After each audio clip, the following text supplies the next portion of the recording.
ओम शांति।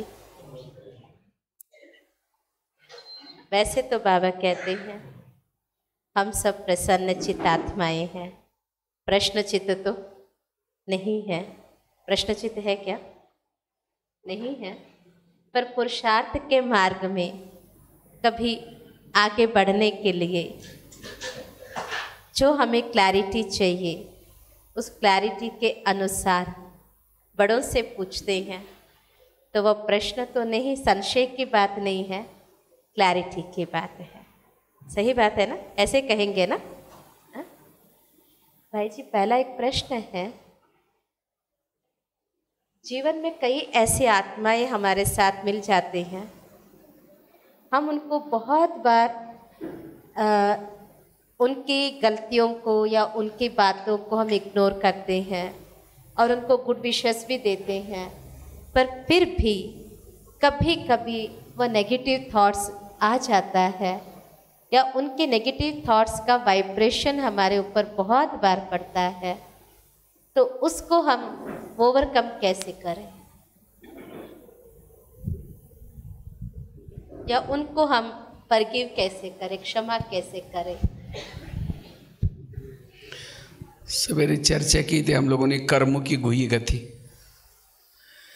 क्योंकि हमारे संपर्क में जो भी आत्माएं आती हैं हमें कुछ देने के लिए, कोई हमारे से लेने के लिए है, लेकिन हम इस कर्म गति को भूल जाते हैं और हम सोचते हैं हम जैसे चलाना चाहते हैं वैसे चले, वो नहीं चलेगा। इसलिए उसके अपने कार्मिक हिसाब लेने के लिए आपके पास आए। इसलिए हमें ये समझना है कि ये कर्मों के आधार से कर रहा है, इसकी कोई गलती नहीं। ये समझ करके अगर हम चलते हैं तब उसके लिए नेगेटिव भी नहीं आएगा और उस बातों को भूल भी जाएंगे, कभी भी हम डिस्टर्ब भी नहीं होंगे। उसका मेरा पिछले जन्मों का कोई ना कोई कार्मिक कड़ा हिसाब किताब है। हो सकता है मैंने इसको राजा बन करके राजा से निकाल दिया होगा, हो सकता है उसके साथ मैंने ऐसा व्यवहार किया होगा, उसको तंग किया होगा, वो अब मेरा व्यवहार रिटर्न करना है, इसकी कोई गलती नहीं है, निर्दोष है। और जैसे नाटक होता है, नाटक में क्या होता है, हर एक को स्क्रिप्ट मिला रहता है, हर एक को स्क्रिप्ट लिखत में डायरेक्टर देता है, और जैसा जिनका स्क्रिप्ट है वैसे सब क्या बजाते हैं, पार्ट बजाते हैं। इसी तरह उस व्यक्ति का वो स्क्रिप्ट में वो लिखा हुआ है, इसीलिए उसकी कोई गलती नहीं है, वो निर्दोष है। इसीलिए जैसे कई माताएं कहते हैं मेरा पति मेरा मानता ही नहीं, भाई आपकी मानेगा या उसको जो स्क्रिप्ट मिला है उसकी मानेगा। इसीलिए कोई दुनिया नाटक है, इस नाटक में कोई किसी का दोष नहीं। बाबा भी कहते हैं ना, कई बार मुझे क्या करते हैं, मेरा अपमान करते हैं, निंदा करते हैं, लेकिन उन आत्माओं का पार्ट है। तो इसीलिए बाबा भी क्या होता है, हल्का रहता है, फॉरगिव करता है, भूल जाता है। इसलिए उन बातों को हमें भूल जाना है और सदा पॉजिटिव रहना है। आज हमने बाबा के साथ क्या क्या किया, हाँ, बस कई कहते हैं मैं इसके रास्ते में कभी जाता नहीं, मैं इसका इतना भला। संसार का नियम है, जिसका भला करेंगे वही आपका बुरा करेगा। संसार का नियम है। जिस बाबा ने हमको परम धाम से आया, इतना ज्ञान दिया, रात रात जाकर के पढ़ाया, देवी देवता बनाया, कितनी मेहनत की, लेकिन जब हम सतयुग में जाते हैं, जिन बाबा ने हमको पढ़ाया, देवी देवता बनाया, कभी जब सोने के महल में गए, बाबा को थैंक्स बोला, बाबा आज हम सोने के महल में जा रहे हैं, आपका बहुत शुक्रिया, आज मेरी ताजपोशी है, आपका शुक्रिया बोला? बाबा तो ऊपर से देख रहा था ना, ये बच्चा तो आज सोने के महल में गया, मुझे शुक्रिया नहीं बोला। बाबा ऊपर परेशान हुआ। इतना ही नहीं, द्वापर युग में गए, जिस बाबा ने भलाई करके गया था उसको गाली देना शुरू किया। हे भगवान, तुम कुत्ते में, बिल्ली में, टिक्कर में, पितर में, और अकेले गाली नहीं दिया, माइक लगाया, फिर लोगों को निमंत्रण कार्ड दिया, हमारे पास गाली देने का प्रोग्राम है, आप आ जाओ। हाँ, तो बाबा को लगा कि ये कैसे ये हैं जिनका मैं भला करके गया था, देवी देवता बनाया था, आज मेरे साथ ऐसा कर रहे हैं। उसके पास इतनी पावर है, यूज करता है, लेकिन पावर को यूज नहीं किया। और ये भी नहीं सोचा जब मैं नीचे जाऊंगा, पिछले कल्प में जिनको ज्ञान सुनाया था लेकिन उन्होंने मुझे गालियां दी, मुझे याद भी नहीं किया। अब इस कलम में उनको कभी देवता नहीं बनाऊंगा, नए लोगों को ढूंढूंगा। बोला जब वो ऊपर से आया, गाली देने वालों को गले लगाया, अपकार करने वाले के ऊपर उपकार किया। जब बाबा भी ये काम करता तो हम क्यों नहीं कर सकते? इसीलिए हमें इस कर्म गति को समझना जरूरी है। इसको कहते हैं सहन शक्ति। ओम शांति। जिसने प्रश्न लिखा वह सेटिस्फाई हो गए? जिसने प्रश्न ये चीज लिखा था तो वो सेटिस्फाई हो गए, क्योंकि कर्मों की गति को हमने समझ लिया। जब भगवान को भी गालियां देना नहीं छोड़ते हैं तो फिर हमें कौन छोड़ने वाला है? छोड़ेगा क्या हमको? हमें भी तो बाबा कई बार कहते हैं ना, कृष्ण को भी कलंगीधर बना कहते हैं, तो हम भी तो कलंगीधर है, तो थोड़ा बहुत तो गालियाँ मिलेगी ही। ठीक है, सहन कर लेते हैं, पर जीत उनकी होती है जो कैसे भी परिस्थिति में हमारी पॉजिटिविटी हमारी जाए नहीं, बस तो उससे हमारी जीत हो जाती है। तो इसी में एक बात भाई जी और एक कहते हैं कि बाबा तो कहते हैं ड्रामा बनी बनाई है, तो 63 जन्म से तो हम दुख भोगते ही आए हैं, तो फिर अंत में भी हम इसी कारण से फिर दुख भोगे, तो फिर ज्ञान का मतलब क्या हुआ? देखो, भले ड्रामा बनी बनाए हैं, लेकिन ड्रामा बनी बनाए होने के बाद भी पुरुषार्थ तो करना पड़ेगा। अब समझो कि मैं पिछले 5000 साल पहले जक्कोर में था, मैंने भोजन खाया था। अब कमरे में बैठ करके कहूँगा मैंने भोजन खाया था, तो भोजन आएगा? भोजन खाया था, लेकिन फिर भी मुझे पुरुषार्थ करना पड़ेगा, नीचे उतरना पड़ेगा, डाइनिंग हॉल में जाना पड़ेगा, जो परोसेंगे उसको चबाना पड़ेगा, तब जाकर के ड्रामा बना। इसी तरह भले ड्रामा बनी बनाए हैं तो भी हमें पुरुषार्थ जरूर करना है, और ड्रामा पुरुषार्थ करके लेता है। अगर हमारा पद ऊंचा है तो ड्रामा हमारे से पुरुषार्थ करके लेगा। जब मैं शुरू में ज्ञान में आया था तो कभी मैं सोचता था ये ब्रह्मा कुमारी तो देवी देवता बनाने के लिए जा रहे हैं, यहाँ तो इतने रॉयल्टी से लोग आते हैं, और मैं फटा हुआ कुर्ता पहन करके लास्ट में पीछे बैठता था। शायद मुझे लगता था कि कभी भगवान भाई कोई और व्यक्ति हो सकता है वो देवी देवता बनने के लायक। मैं तो 6-6 महीने स्नान भी नहीं करता हूँ, मुझे कुछ आता नहीं, तो भी मैं यहाँ क्यों आता हूँ? हमने कहा कोई बात नहीं, जब तक ये ब्रह्मा कुमारी वाले मना नहीं करेंगे तब तक आते रहेंगे इनके पास। तो कई बार मेरे को बहनें भी मना करती थी, मतलब मधुवन में जाने के लिए वगैरह, कहते तुम गरीब आदमी। लेकिन अब मैं देखता हूँ, अब जब पीछे मुड़ के देखा, बाबा कोई भी किसी को ऐसे नहीं चुनता है, उसके अंदर बहुत सारी विशेषताएं, बहुत सारी कलाएं। बाबा का एक एक बच्चा कोई साधारण नहीं है, बहुत सारी कला है, क्योंकि 5000 साल पहले उसने ये किया है। लेकिन तो भी हमें पुरुषार्थ करना। अब मैं अगर समझो कि वह 5000 साल पहले मैं किया होगा तो उसके लिए पुरुषार्थ तो किया ना, और पुरुषार्थ किया, इसीलिए आज इतना जगह पर जाना, कार्यक्रम करना, ये करना। एक कदम हम रखेंगे, बाबा फिर हमें क्या करता है? मदद करता है। और बाकी जो हमारे विकर्म है, विकर्म इसीलिए क्योंकि हमारा पद ऊंचा है, इसीलिए सजाई होती है। जितना पद ऊंचा उतनी सजाई भी, क्योंकि हमने कितना सारा विकर्म किए होंगे। इस जन्म में आप अपने को गिनो, इस जन्म में मैंने कितने विकर्म किया। इतना ही छोड़ो, बीके बनने के बाद भी, ज्ञान होने के बाद भी, समझ होने के बाद भी कितना गलत काम कर रहे हैं। तो इसीलिए ये सब विकर्म को खत्म करने के लिए, नील करने के लिए सजाई जरूर होती है। और इसीलिए वो आत्मा महान वहां बनेगी। जिसको सजाई नहीं मिलेगी तो वो सत्युग में आएंगे नहीं फिर। ओम शांति।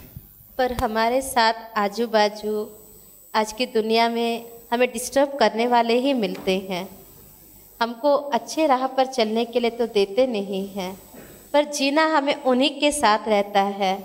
तो हमें बार बार वो अपने मन को डिस्टर्ब करते रहेंगे कोई ना कोई कारण से। तो वहाँ पे हम कैसे चले उनके साथ में? ये डिस्टर्ब करने वाले डिस्टर्ब नहीं कर रहे, आपको और ही वैरागी बना रहे, उपराम बना रहे। हाँ, मेरे जीवन में कितने सारे लोग डिस्टर्ब करने वाले आए, चाहे बीके आए चाहे नॉन बीके आए। अभी भी मधुबन में मैं रहता हूँ सारा, लेकिन ये मेरे को और ही बाबा की याद दिलाने के लिए, और ही वैरागी बनाने के लिए, और ही पुरुषार्थ करने के लिए आते हैं। इसीलिए ये हमारे डिस्टर्ब करने वाले नहीं हैं, लेकिन हमें महान बनाने के लिए हैं। उनको कभी नहीं सोचो ये तो मुझे परेशान करके छोड़ेंगे, ये समझो कि ये तो मुझे कर्मातीत बना करके ही छोड़ेंगे। ये पॉजिटिविटी, इसलिए उसको डिस्टर्ब। हमारी सोच, हमारी एटीट्यूड, जब हमारी सोच बदलती है, एटीट्यूड बदलती है, तो निंदा करने वाला भी हमारे लिए मित्र बन जाता है। और मैं तो खास मेरी जो निंदा करते हैं उसके पास पहले जाता हूँ, जो मेरी महिमा करते हैं मैं वहाँ से भाग जाता हूँ। महिमा करने वाले हमें सुलाते हैं, ग्लानि करने वाले जगाते हैं। इसलिए क्योंकि ग्लानि करने वाला एक आईना है, आईना कभी झूठ बोलता नहीं बोलता, वो देख रहा है मेरे व्यवहार को, मेरे संस्कार को। इसीलिए बिना पैसे लेकर वो आपको बता रहे कि आपके अंदर ये कमी है। जब मुझे याद है, जब मैं शुरू में डायमंड हॉल में क्लास कराता था, तो डायमंड हॉल में क्लास करा करके जब मैं डाइनिंग हॉल में जाता था, तो जिस टेबल में मैं बैठता था सारे मेरे को बोलते थे, हाँ आपने वही एग्जाम्पल दिया। अब मेरा एक शुरू में एक बहुत सुंदर विषय था, निरंतर योगी कैसे बने। मेरे पास एक ही टॉपिक था, क्योंकि वो टॉपिक मुझे बहुत प्रिय था। तो जब भी हर ग्रुप में तो नए नए भाई बहन आते थे, हर ग्रुप में नया नया क्लास आता था, तो मैं वही क्लास कराता था। तो खूब लोग खुश हो जाते थे वो क्लास सुन करके। लेकिन वहाँ आने के बाद मेरे को सब चिढ़ाते थे। तो कई लोग मेरे को बोलते थे, आप उस टेबल के ऊपर क्यों बैठते हैं, तुम्हारे साथ ईर्ष्या करते हैं, इसीलिए तो ये आप वहाँ नहीं बैठो। लेकिन मैं जानबूझ करके वहीं बैठता था और क्या क्या बोलते वो सुनता था। और जब मैं डायमंड हॉल में क्लास कराता था, मुझे लगता था वो भी सुन रहे होंगे। इसीलिए मुझे नई नई प्रकार की क्लास करना है, नए नए टॉपिक लेना है, और नए नए क्लास करते चिंतन करते आज मेरे पास करीबन 50, 100, 200 जितने क्लासेस हो गए। पहला तो एक ही टॉपिक था। अगर वो मेरे को चिढ़ाते नहीं, बोलते नहीं, तो मेरे पास यही घिसा पीटा टॉपिक रहता। तो निंदा करने वालों से मेरा कल्याण हुआ ना। इसीलिए निंदा करने वालों से, बुराई करने वाले से कभी भी घबराना नहीं है। ये हमें आगे बढ़ाने के लिए आते हैं। और आज मेरे पास कुछ नहीं था, लेकिन निंदा सुनते सुनते आज कहाँ तक पहुँच गए। इसीलिए बाबा भी कहते हैं निंदक नीरे राखी है। हाँ, संत कबीर ने भी कहा है, निंदा करने वाला हमारा कौन है, मित्र है। तो ठीक है ना, हमारे आजू बाजू कोई हमें डिस्टर्ब करने वाले मिलते हैं तो वो हमारे लिए बेस्ट फ्रेंड्स है।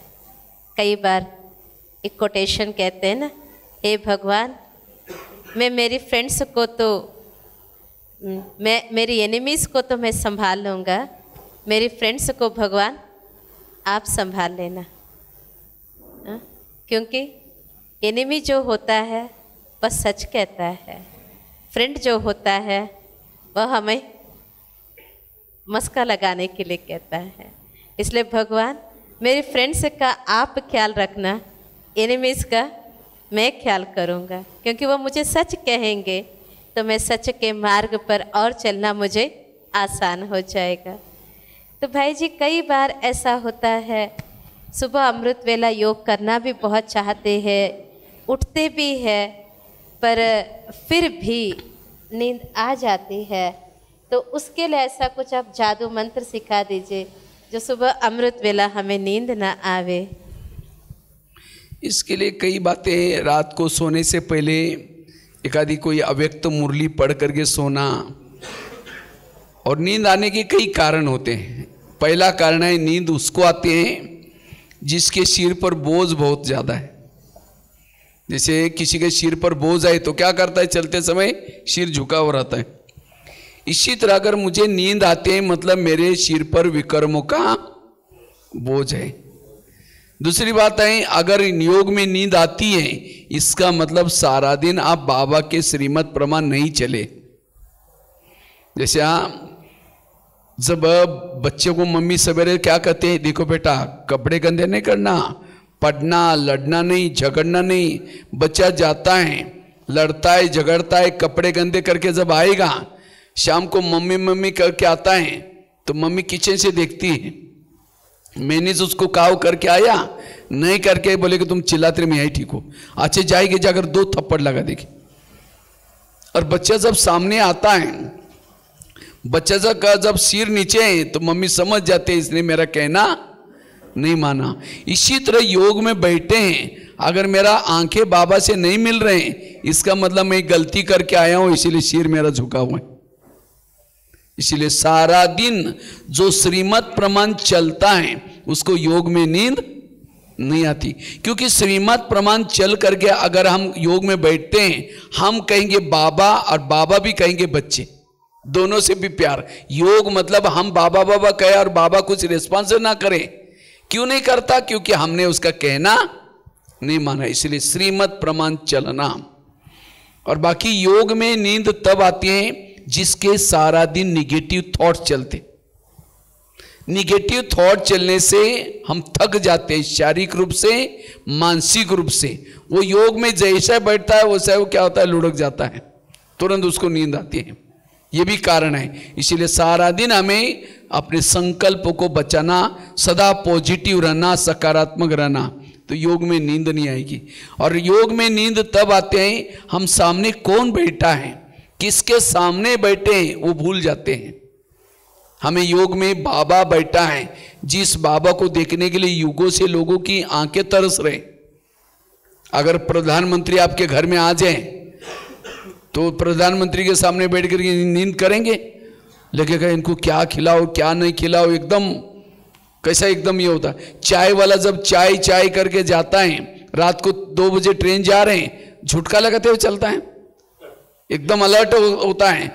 उसको लगता है मैं 50 रुपए की चाय बेचूंगा, मुझे 50 रुपए मिलेगा, उसको 50 रुपए दिखते हैं। इसी तरह जब हम योग में बैठते हैं, हमें एक जन्म का बाबा मेरे भाग्य में लिखने वाला है। जब अमृत वेला करते हैं हम, उस समय बाबा सूक्ष्म में सामने बैठ करके आपके एक जन्म का भाग्य लिख रहे हैं। और उस समय हम क्या कर रहे हैं?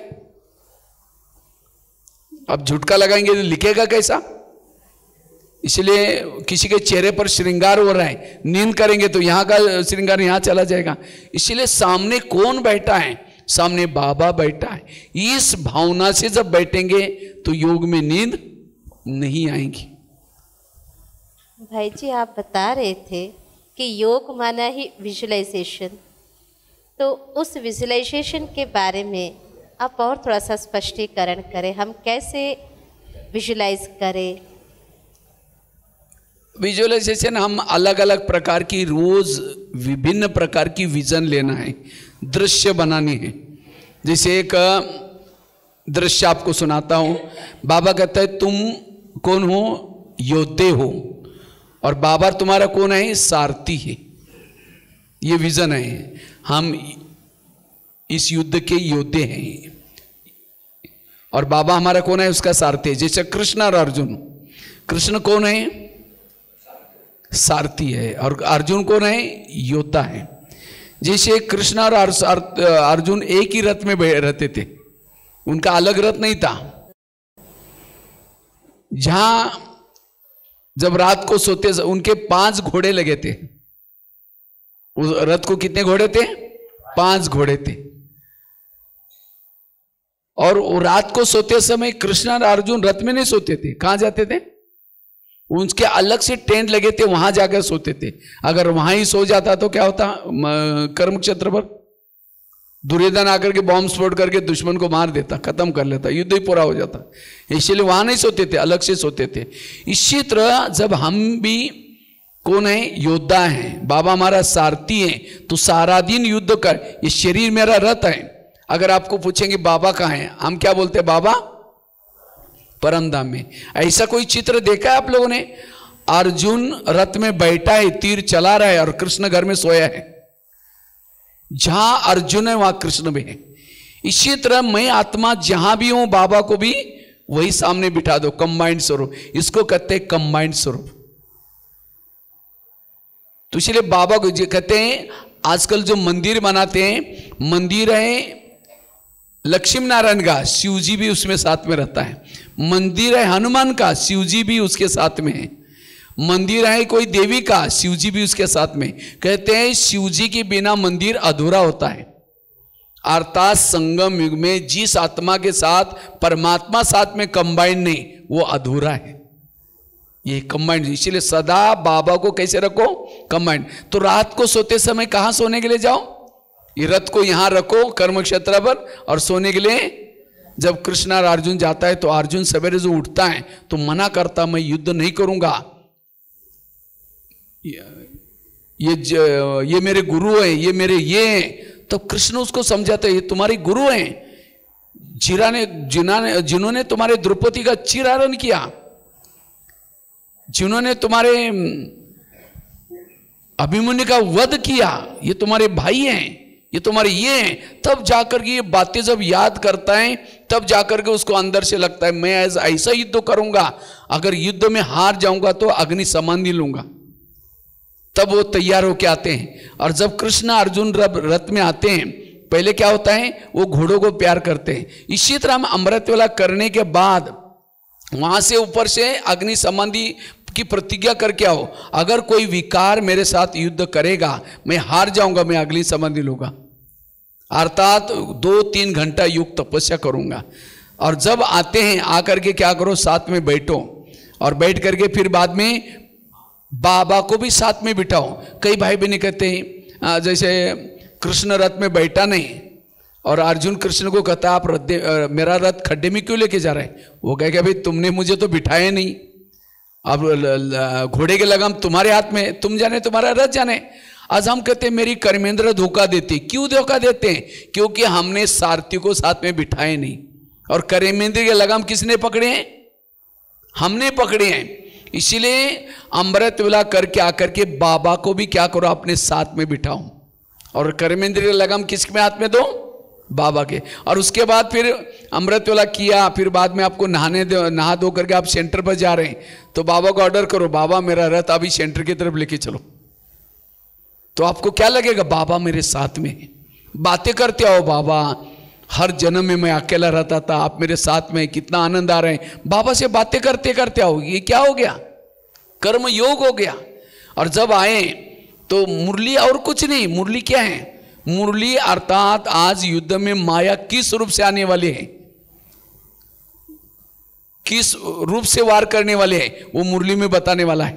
तो इसलिए मुरली कोई बहन नहीं सुना रहे, मेरा सारथी आज तुम्हारे सामने युद्ध दुश्मन किस किस रूप में आ रहे हैं वो सुना रहे हैं। तो मुझे मुरली का एक एक पॉइंट से कैसे सुनना है?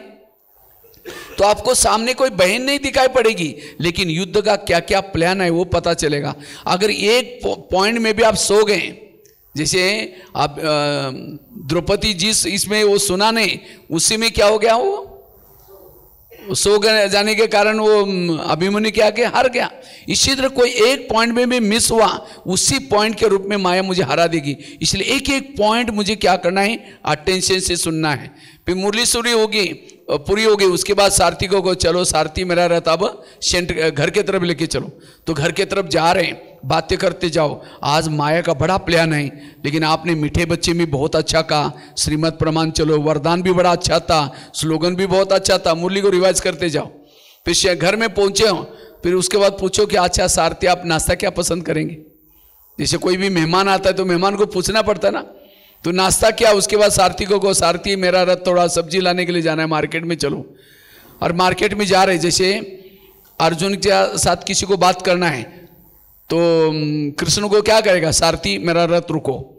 तो वो बात कर रहे हैं, उसी समय कोई गलत बात कर रहा है तो कृष्ण भी सुनेगा ना, कहेगा तुम या क्या कर रहे हैं। समझो हम रास्ते में जा रहे हैं, कोई पड़ोसी मिली, पर चिंतन की बातें सुना रहे हैं, तो बाबा कहेगा ये क्या कर रहे हैं, सवेरे में तुमको क्या बोला था, तुरंत आवाज आएगा। कोई टीवी में भी गलत चीजें देखेंगे, मोबाइल में कहेंगे ये क्या देख रहे हैं। तो कोई भी सारा दिन लगेगा जैसे बाबा मेरे साथ में, कोई भी गलत करने नहीं देगा। समझो आपको ट्रैफिक कंट्रोल करना है, सारथी को सारथी रुको, थोड़ा मुझे पावर दे दो, सारथी इधर करके दृष्टि दे रहा है। तो बिल्कुल सारा दिन बाबा आपको, फिर शाम पूरी होगी, सारथी को रथ यहाँ छोड़ दिया, फिर ऊपर चलेगी। जैसे आपको लगेगा रोज ऊपर जाता हूँ फिर वापिस आता हूँ, ये है निरंतर योग। मैं जब भी कहीं जाता हूँ बाहर, बाबा को था, बाबा मुझे 15 दिन के लिए टूर पर जाना है, चलो साथ में चलो। तो कहीं भी हम अकेले चलते, लगता नहीं कि हम अकेले, तो इससे आपका कर्मयोग भी रहेगा और बहुत अच्छा योग। ऐसे विजन का अभ्यास करना। एक तो ये तो बहुत सारे ऐसे विजनों के हमने, मुझे विजन के बिना योग अच्छा नहीं लगता ही नहीं, इसलिए विजन लेकर के योग का अभ्यास करना है। ये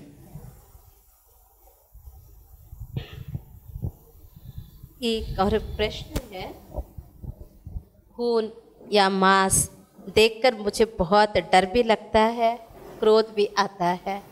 रास्ते में चलते समय पर कभी कोई जानवर को काटते हुए देख लिया तो बहुत ज़्यादा क्रोध आ जाता है, तो उसको कैसे उसके ऊपर जीत पाए? उसको हमें क्रोध करने की जरूरत नहीं है, क्योंकि जो करेगा सो भरेगा, उसका अपना कर्म है। लेकिन हमें अपने क्या करना है, हमें सदा इतना सम्मान में रहो जो ऐसा काम करे नहीं। अगर कोई व्यक्ति आपके रास्ते में या समझो कोई घर में कोई करता है, इसका मतलब आपकी स्थिति ठीक नहीं है, आपकी स्थिति खराब है। आज कोई मंदिर में देवी है तो कोई शराबी भी चप्पल पहन करके जाने के लिए डरता है, जबकि पत्थर है, उसके अंदर कुछ है ही नहीं, तो भी उसको अंदर भावना है कि देवी है। तो एक मूर्ति है, लेकिन चैतन्य में हम घर में बैठे हैं। अगर मैं चैतन्य में घर में देवी बैठने के बाद अगर हमारे घर में मांसाहार कोई करता है, कोई विकार में जाता है, कोई गलत नशा करता है, इसका मतलब उनकी गलती नहीं, गलती हमारी है। इसलिए अपनी स्थिति को ऊंचे बनाओ, ये सब परिवर्तन हो जाएगा। कोई भी गुस्सा करने से नहीं, लेकिन हमें अपनी स्थिति को ऊंचा बनाना है। मुझे याद आई एक गुलजार दादी की बात, मुझे अचानक याद आई। जब मैं दिल्ली में पांडवन में खाना बनाता था तो कभी कभी गुलजार दादी किचन में चक्कर लगाती थी। तो एक दिन चक्कर लगाते लगाते आई, कहते कि भगवान भाई तुम्हारी स्थिति ठीक है? मैंने कहा हाँ दादी बहुत अच्छा है। नहीं कुछ गड़बड़ी है बोल दिया। मैंने कहा नहीं दादी मैं तो रोज अमृत वाला कर रहा हूँ, रोज मुरली भी सुन रहा हूँ, सब कुछ अच्छा है। नहीं नहीं कुछ गड़बड़ी है, 3-4 बार बोला। मैंने कहा नहीं दादी, नहीं कहा कि 2 भाई आपस में लड़ रहे थे? मैंने कहा हाँ सुना है दादी वो लड़ रहे थे, खाना तुमने बनाया, तुम्हारा खाना उन्होंने खाया और आपस में लड़ गए, इसका मतलब तुम्हारी स्थिति खराब है। देखो कितनी गहराई में दादी के। तो इसी तरह आज हमारे पास आसपास में ऐसा होता है, ये हमारी स्थिति का ये है। मुझे तो ड्रामानुसार भारत के कोने कोने में जाने का मौका मिला। मैं तो भारत के कोने कोने में जब भी जाता हूँ, अगर वहाँ के लोग खराब है, वहाँ के लोग धोखा देते हैं, वहाँ गर्मी है, वहाँ समझो बरसात नहीं है, लोग तड़प रहे, वहाँ की जो बीके वालों का परिवार का पुरुषार्थ ठीक नहीं है, क्योंकि वो ग्राम देवता है वहाँ के लोग। वहाँ की जितने लोगों की स्थिति अच्छी है, पूरा पब्लिक भी अच्छी रहेंगे अपने आप। हमारी स्थिति से पूरा परिवर्तन होता है। इसलिए अपनी स्थिति को अच्छा बनाओ, सब कुछ अच्छा होगा। ये है। कई बार अपने चाहे परिवार में चाहे सेंटर में हमारी कुछ चीज़ें हम रखा हुआ होता है, वह चीज़ कुछ कारणवश जाने अनजाने या पर्टिकुलरली भी अगर वह चीज़ कोई उठा लेते हैं तो हमें संकल्प बहुत चलता है, हमने ये चीज़ यहाँ पे रखा था, चाहे धन हो या पर्स हो, कुछ भी हो। तो उस समय जो हमारा जो संकल्प चलता है, वह संकल्प क्या पाप के खाते में जाता है या व्यर्थ के खाते में जाता है? वो तो ऐसे छोटे छोटे बातों में संकल्प अगर चलते हैं, इसका मतलब हमारा संकल्प पर कंट्रोल नहीं है, क्योंकि हमने रिमोट कंट्रोल किसी हाथ दूसरे के हाथ में दिए हैं। तो छोटी छोटी बातें, मेरे ये पर्स, ये तो सब जाने वाला तो है ही, अभी जाएगा या कभी जाएगा तो जाएगा तो जाएगा। इसीलिए हमारी स्थिति नष्ट होना चाहिए, चाहे कोई भी चीज़ हमारी मिली ना मिली, लेकिन हमें सदा अपनी स्थिति को पॉजिटिव रखना है, क्योंकि संकल्प अगर थोड़ा भी वेस्ट गया, उस आत्मा को भी जिन्होंने कुछ किया उनके पास भी पहुंच जाता है, वायुमंडल भी खराब हो जाता है। इसीलिए हमें अपने संकल्प को सदा पॉजिटिव रखना, सदा समर्थ रखना, क्योंकि संकल्प समर्थ है, वो दोबारा सारी चीजें मिल जाएगी। वो सब कुछ भले इधर उधर गया तो भी सब वापस आएगा, लेकिन अगर हमारे संकल्प निगेटिव चले, वो चीज़ भी नहीं मिलेगी और हमारे संकल्प भी वेस्ट हो गया, वायुमंडल भी खराब हो गया। इसीलिए सदा अपने संकल्पों को पॉजिटिव रखने का पुरुषार्थ। जैसे दोपहर को भी इसके बारे में काफ़ी हम लोगों ने चर्चा की थी, हमारे संकल्प कितने महत्व के हैं। अगर संकल्प में हम डिस्टर्ब हैं तो ऊपर हमारा चेहरा भी डिस्टर्ब दिखाई पड़ेगा। इसलिए हमारा संकल्प में सदा स्थिरता चाहिए। इतना ही नहीं, चाहे हमारा कोई दुश्मन भी सामने आता है तो भी हमारे संकल्प स्थिर चाहिए, क्योंकि संकल्प से हमारी वृत्ति बन जाती है और जैसी वृत्ति वैसा वायुमंडल फैल जाता है। इसीलिए अगर हमारे संकल्प में निगेटिविटी है तो हमारी वृत्ति भी नेगेटिव और वायुमंडल भी क्या बन जाता है, नेगेटिव बन जाता है। इसलिए हर परिस्थिति में हमें संकल्पों को बचाना, पॉजिटिव रहना, ये जरूरी है। भाई जी, वास्तु के बारे में आपका क्या राय है? हाँ, वास्तु का भी प्रभाव पड़ता है, क्योंकि आजकल हम कमजोर आत्मा, इतनी पावरफुल तो है ही नहीं। तो इसलिए वास्तु जैसा आजकल वास्तु देखने वाले हैं वो कहते उस प्रमाण किया तो अच्छा है, और वास्तु से भी पहले हम अपने ही निगेटिव संकल्प चलाते हैं, उसका ही ज़्यादा प्रभाव पड़ता है। इसीलिए वास्तुअनुसार चलना, ये भी क्योंकि दिशा का, इन सब चीज़ों का भी प्रभाव पड़ता है। अगर हम इतने पावरफुल, पहले जो हमारे यज्ञ में सब था नहीं, क्योंकि दादियों की स्थिति पावरफुल थी, लेकिन अब आत्माएं कमजोर है। इसीलिए हमें अगर नहीं तो कई बार क्या होता है, फिर हम सोचते हैं यार वास्तुअनुसार तो किया ही नहीं, हो सकता है ऐसा होगा वैसा होगा करके हम निगेटिव में चले जाते हैं। वास्तु से भी ज़्यादा फिर हमारे अंदर क्या होता है, निगेटिविटी बढ़ती जाते हैं। इसीलिए अगर हम ठीक ठाक अगर शुरू से करेंगे तो फिर हमारे संकल्प भी नहीं चलेंगे, सदा पॉजिटिव रहेंगे। तो वास्तु इसका प्रभाव पड़ता है। बनाना हो तो बात अलग है। हाँ। अगर जो बनी हुई चीजें होती है तो उसमें अगर कहते हैं कि भाई वास्तु ठीक नहीं है, ऐसा होना चाहिए था, आपने ऐसा किया, तो फिर उस समय पर क्या करना चाहिए? उस समय भी जितना हो सकता है अगर रिपेयरिंग हो जाता है, कई मैं सेंटर में देखा, कई तो वास्तुअनुसार फिर उन्होंने दोबारा अलग से प्रकार की सीढ़ी, थोड़ा तो उसके अंदर जितना हो सके परिवर्तन कर सकते हैं, ताकि हमारा अपना ये निकल जाए कि हमने थोड़ा तो कुछ किया, थोड़ी बहुत छोटी बात रह जाते तो कोई बात नहीं, इस तरह से हम कर सकते हैं इसको। नहीं तो आजकल बहुत निगेटिव, वो दूसरा इस सामने वाला भी निगेटिव सोचेगा, हम भी निगेटिव सोचेंगे, निगेटिविटी बढ़ती जाते हैं, फिर वहम बढ़ता जाता है। इसीलिए आजकल जरूरी है वास्तु के अनुसार चलना भी। अभी वर्तमान समय, अभी 2-3 साल से तो बाबा डायरेक्ट पहले जैसे आ तो नहीं रहे हैं, तो फिर अभी का हमारा पुरुषार्थ क्या होना चाहिए, या बाबा का ये प्लान क्या है? जो बाबा का आना, अचानक बंद होना, ये बाबा का क्या सूचन देता है हमारे लिए, इशारा क्या है? वैसे तो बाबा आता भी था किसी लिए, हमको लेके जाने के लिए आता था। ऊपर से आता भी था किसी लिए, हमको लेके जाने के लिए। इसीलिए अब ये समय अनुसार इशारा है कि बाबा कहते हैं अब तुमको मेरे पास आना है। मैं इतना दिन आया था, आता था, कैसे आता था? रूप बदल करके आता था।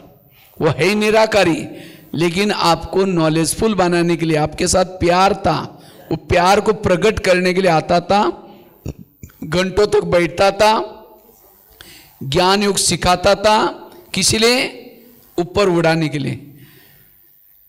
अब इतना मेरे बाबा से मेरा प्यार है, मैंने ज्ञान को समझा, योग को समझा, मेरा इतना प्यार है, तो प्यार की निशानी ये देखो कि आप भी अपना रूप बदल करके वहां जाकर के बाबा के पास घंटों तक बैठो। ये बाबा का इशारा है, क्योंकि बाबा कहते थे कब तक मैं नीचे आता रहूंगा, तो अभी भी आपको क्या करना है? ऊपर। और खास तो वर्तमान समय अनुसार हमें अव्यक्त मिलन बाबा से मनाना है। अव्यक्त मिलन, अव्यक्त मिलन अर्थात हमें भी बाबा जैसे बन करके निराकारी, अशरीरी, विधेयी अवस्था बना करके चलना है। और इस निराकारी विधेयी का असर हमारे ऊपर, दुनिया का असर कुछ भी नहीं पड़ेगा। इसलिए अब हमें क्या करना है? समय अनुसार अपने आप को एवरेडी बनाने की जरूरत है। यह है समय का इशारा। श्री कृष्ण का जन्म हुआ है, सतयुग में होगा या संगम युग में होगा? या ऑलरेडी कृष्ण का जन्म हो चुका है? एक्चुअली मैं तो क्या करता हूँ, मेरे को तो मेरे अपना खुद का एक ये है, मैं कभी भी सतयुग के बारे में, कृष्ण के बारे में कभी भी मैं अपने क्लासेस में कभी सुनाता भी नहीं और खुद चिंतन कभी करता नहीं। क्योंकि जैसा कोई कॉलेज का बच्चा है, वो किताब सामने लेकर के सोचता है कि मैं अब पढ़ाई पूरी करूँगा, उसके बाद शादी करूँगा, उसके बाद नौकरी करूँगा, फिर विदेश घूमने के लिए जाऊँगा, फिर ये करूँगा वो करूँगा, और वो फेल हो गया, उसके सारे प्लान कैंसल। इसी तरह हम योग लगाने के बजाय, अशरीरी बनने के लिए बजाय, कृष्ण कब आएगा, सतयुग कब आएगा, फिर ये क्या होगा, ये हमारे आउट ऑफ सिलेबस है। इस सिलेबस में हमारे, इससे कोई हमारा मतलब नहीं है, लेकिन हम क्या करते, कहीं सोचते रहते हैं। इसलिए कभी भी हमें इस चिंतनों में जाना ही नहीं कि कृष्ण कब आएगा और क्या आप अशरीरी बन सकते हैं अभी एक सेकंड में? का आप बिंदु बनो। जब मैंने अभी की पढ़ाई किया नहीं तो भविष्य के बारे में सोच के फायदा क्या? इसलिए जिस समय सतयुग आएगा, कृष्ण आएगा, अपने आप आएगा। इसलिए बाबा ने सारे दादियाँ कहाँ जन्म लिया, क्या किया है, ये हमारे आउट ऑफ पढ़ाई है, पढ़ाई के बाहर का सिलेबस है। हमें अशरीरी बनना है, हमें विधेयी बनना है, हमें निराकारी बनना है, हमें ज्ञान युक्त बनना है, सहनशील बनना है। ये हमारा पढ़ाई का ये है, टॉपिक्स है। बाकी कृष्ण ये वो तो टॉपिक से बाहर है हमारा। तो इसीलिए कभी भी बाबा ने अभी भी स्पष्ट नहीं किया ये सब बातें, सब कुछ भी कब आएगा और क्या आएगा। इसीलिए कोशिश करके हम अगर ये सब कर रहे हैं, इसका मतलब बाबा हम पढ़ाई में बोर हो गया, जाओ और सतयुग में कृष्ण जल्दी भेजो, ये हो गया। इसलिए इसके बारे में हमें कभी भी ज़्यादा डीप में जाने की जरूरत नहीं। जब कहीं होगा तो बाबा मुरली में बीच बीच में सुनाता रहता है, लेकिन हमें उसके डीप में जाएंगे, ऐसी ज़्यादा सोचने वाले आत्मा तो फिर अशरीरी विधेयी तो नहीं बनेंगे। फिर उनका ये लगता है कि कृष्ण कब आएगा, फिर वो गिनने में लगे रहते हैं, उनका टाइम वेस्ट हो जाता है। ये तो मेरा अपना कहना है मन।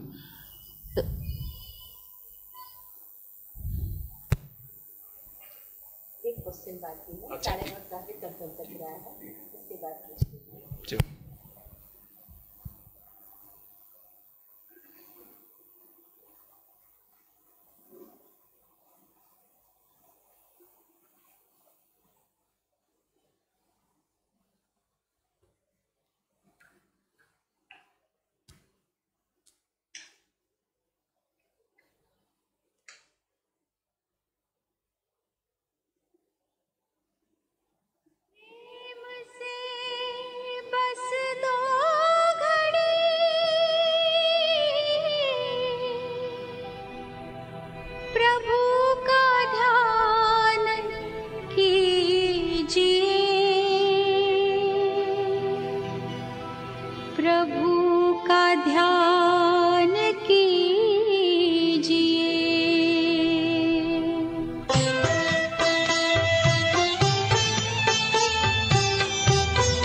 शांति से भर ली।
प्रकाशित कर पाए नहीं, दीप जलाकर ज्ञान का मन को रोशन कीजिए, मन को रोशन कीजिए। प्रेम से बस दो घड़ी प्रभु का ध्यान कीजिए, अपनी अंतर आत्मा को शांति से भर लीजिए, शांति से भर लीजिए। प्रेम से बस दो घड़ी।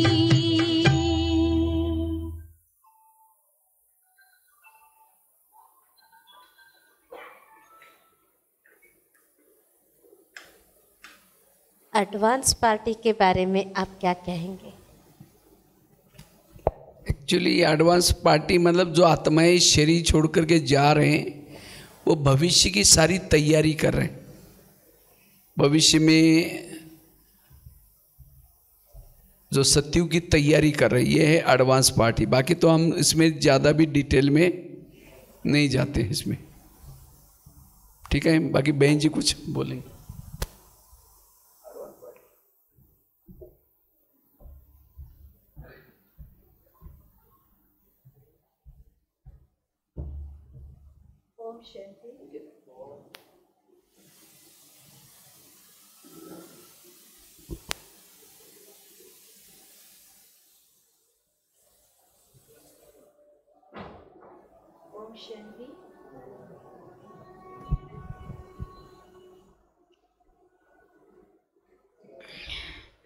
एडवांस पार्टी के प्रति बाबा ने बहुत कुछ बताते हैं कि बच्चे वो सारा तैयारी कर रहे हैं कि सत्युग की स्थापना के बारे में, क्योंकि सत्युग जो है वो एकदम पावन दुनिया है, सतो प्रधान दुनिया है।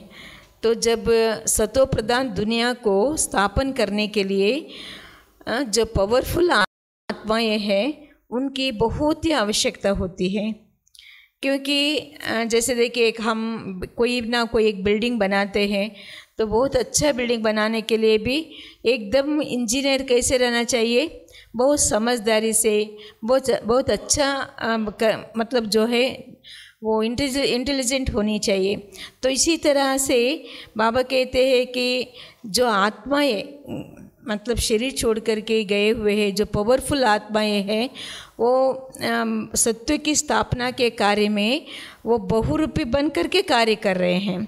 बहुरूपी बना हम ब्राह्मण आत्माओं को भी वो शक्ति दे रहे हैं, और दूसरी बात दुनिया वालों को भी वो दुनिया भी तैयारी कर रहे हैं, सतो प्रधान की दुनिया तैयारी कर रहे हैं।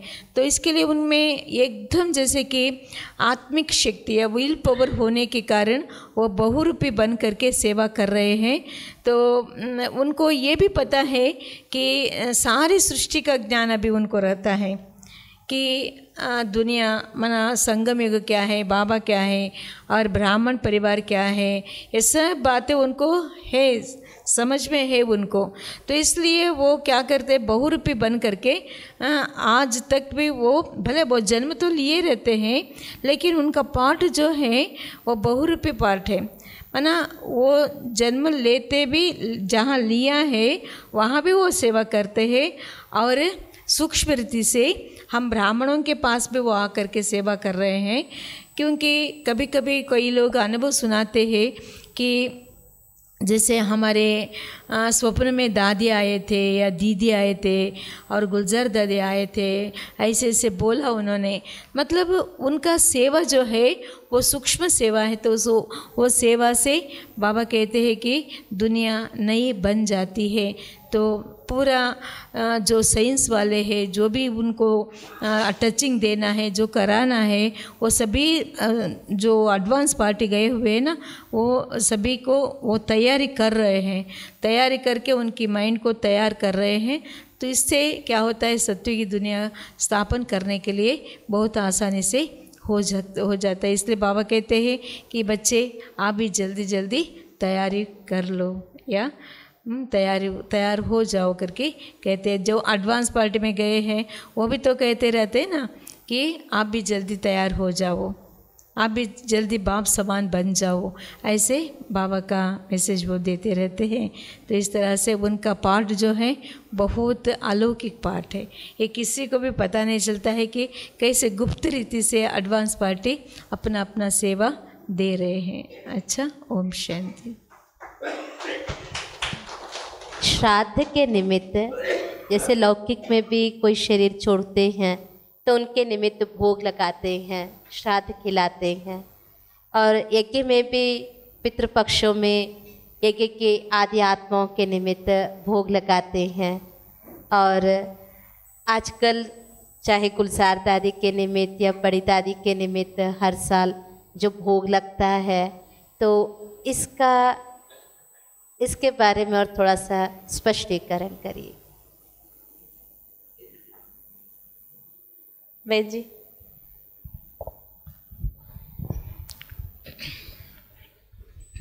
बाबा तो कहते कि बच्चे जैसे लौकिक में भी कोई भी शरीर छोड़ते हैं तो उनका कुछ ना कुछ हर वर्ष करते रहते हैं, क्योंकि उन आत्माओं के प्रति उनका जो हिसाब किताब रहता है वो बनता जाता है।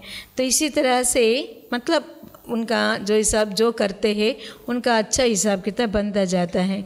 तो इसी तरह से अलौकिक जन्म में भी जो कोई भी शरीर छोड़ते हैं तो उसका और भी अच्छा, भले वो इस जन्म में बहुत अच्छा पुरुषार्थ किए रहते हैं, लेकिन फिर भी ये एक रस्म रिवाज बन गया है कि कोई भी शरीर छोड़ते हैं तो हर साल उनका जैसे कि मनाते रहते हैं। तो उससे मुझे ऐसे अनुभव होता है कि जैसे कि कोई भी शरीर छोड़ते हैं तो उनका हम स्मृति दिवस मनाते हैं, तो हमको ऐसे अनुभव होता है कि आज के दिन उनका कितना ना सौभाग्य होगा कि भगवान को उनका इनडायरेक्ट भगवान को प्रसाद खिला रहे हैं। और उस आत्मा को जो शरीर छोड़े रहते हैं उन आत्माओं को भी बहुत खुशी रहती है, बहुत वो हंसते हैं खेलते हैं, जैसे कि वो बहुत खुशी में आनंद में रहते हैं। और दूसरी बात है, जो उनके निमित्त भोग वगैरह रखते हैं या ब्रह्मभोजन रखते हैं अपने परिवार वाले या उनके लौकिक परिवार वाले, तो उनका भी पुण्य का खाता जमा होता है करके मैं समझती हूँ। और दूसरी बात ये भी हमको सूक्ष्म रीति से आता है, जो शरीर छोड़ के चले गए हैं उनका भी सूक्ष्म रीति से उनका खाता जमा होता है, क्योंकि उनके निमित्त वो लौकिक वाले हो या अलौकिक वाले हो तो वो उनके निमित्त सेवा करते हैं। और सेवा का भाग्य भी जो शरीर छोड़ करके गए हैं तो उनको भी प्राप्त होता है करके मैं समझती हूँ। और ये रस्म रिवाज लौकिक में भी है और बाबा के अलौकिक में भी है, क्योंकि जब ब्रह्मा बाबा शरीर छोड़े तभी से बाबा का स्मृति दिवस करके मनाते हैं। और मैं समझती हूँ मम्मा जब शरीर छोड़े तभी स्मृति दिवस हर साल नहीं मनाते होंगे, ऐसे मुझे संकल्प है। नहीं मनाते थे, लेकिन अभी मैं समझती हूँ एक 25 से 30 साल से ये मना रहे हैं, मम्मा का भी और दीदी का और दादी का, सभी जो भी जितने भी महारथी बाबा के बच्चे शरीर छोड़े हैं तो उनका स्मृति दिवस मना रहे हैं, क्योंकि बाबा कहते हैं यहाँ का पद्धति, यहाँ का रस्म रिवाज ही भक्ति मार्ग में भी चलता है। अच्छा, ओम शांति। बहन जी, आपसे प्रश्न है कि जब ब्रह्मा बाबा अव्यक्त हुए, ब्रह्मा बाबा के निमित्त शांति स्तंभ बना, अब तीनों दादियों के निमित्त भी प्रकाश स्तंभ, अव्यक्त लोक, ये सब बना। पर मम्मा जो यज्ञ माता थे, परंतु मम्मा के निमित्त यज्ञ में कुछ भी यादगार के रूप में क्यों नहीं बनाया है? देखो, समय का भी एक प्रभाव होता है, क्योंकि उस समय इतना सारे परिवार नहीं था, इतना सभी प्लानिंग करने वाले नहीं थे। उस समय बहुत छोटा परिवार था। क्या बाबा? उस समय बहुत छोटा परिवार था मम्मा जब शरीर छोड़े तभी बहुत कम बाबा के बच्चे थे और ब्रह्मा बाबा के समय भी बहुत कम थे। मैं समझती हूँ कभी कभी हमारे दादी दीदियाँ बोलते हैं कि एक बार बेंगलुरु से 40 लोग गए थे बाबा से मिलने के लिए। तो बाबा को इतना खुशी हो गया कि 40 लोग बेंगलुरु से आए हैं, वो कितना बड़ा पार्टी है। ऐसे अभी 40 क्या है, अभी तो 4-4 हज़ार भी जाते हैं, 4-4 हज़ार या 400 लोग छोटे से छोटे सेंटर से भी। लेकिन उस समय बहुत छोटा परिवार था और उस समय इतना वृद्धि का नहीं था और इतना प्लानिंग करने वाले भी नहीं थे। तो इसलिए मैं समझती हूँ कि बाबा के बच्चे जब थोड़े बड़े हो जाते हैं तो बड़े होने के कारण तो बुद्धि चलता है। तभी तो छोटे छोटे बच्चे थे और इतना प्रचार भी ज़्यादा नहीं था जब मम्मा शरीर छोड़े थे। लेकिन ये ब्रह्मा बाबा जब शरीर छोड़े तभी वो वहाँ पर जो शांति स्तंभ बना, तभी भी वहाँ गवर्नमेंट वालों ने मना किया था। लेकिन फिर भी जो नौकर चाकर वगैरह थे, जो भी कामकाज करने वाले थे, उन्होंने बहुत हट किया था कि नहीं, ब्रह्मा बाबा का हम इधर ही करेंगे। क्योंकि तभी थोड़ा सा इम्प्रूवमेंट हो गया था, बाबा के बच्चे भी थोड़ा इम्प्रूवमेंट हो गए थे और बुद्धि भी थोड़ा सा ज़्यादा चलता था। तो इसलिए क्या हुआ कि ये सभी मिल करके उन्होंने बहुत हट किया। हमको ब्रह्मा बाबा का हमको यहाँ ही करने का करके परमिशन, गवर्नमेंट से परमिशन ले करके बाबा का ये स्तंभ जो है बनाया। और अभी तो देखो, अभी तो कितने सारे परिवार है, तो परिवार में सभी बाबा के बच्चे यही संकल्प करते हैं कि दादी का और प्रकाश मणि दादी का और गुलजार दादी का, जानकी दादी का तो बना दिया है। तो ये समय के अनुसार और बाबा के बच्चे बहुत होने के कारण और जैसे कि वो बहुत ही जैसे कि प्रत्यक्ष करने का समय अभी आ गया है। तो इसलिए इन ऐसे प्रोग्राम्स, ऐसे आधार स्तंभ के रूप से भी बाबा का परिचय और दादी दीदियों का परिचय हो जाता है। तो ये एक सेवा के लिए बनाया है। और कोई प्रश्न है? सभी प्रसन्न चित्त आत्माएं हैं। तो सबके तरफ से बहन जी का और भाई जी का बहुत बहुत आभार है। कल के लिए जैसे सुबह अमृत वेला जैसे आज भी चला था,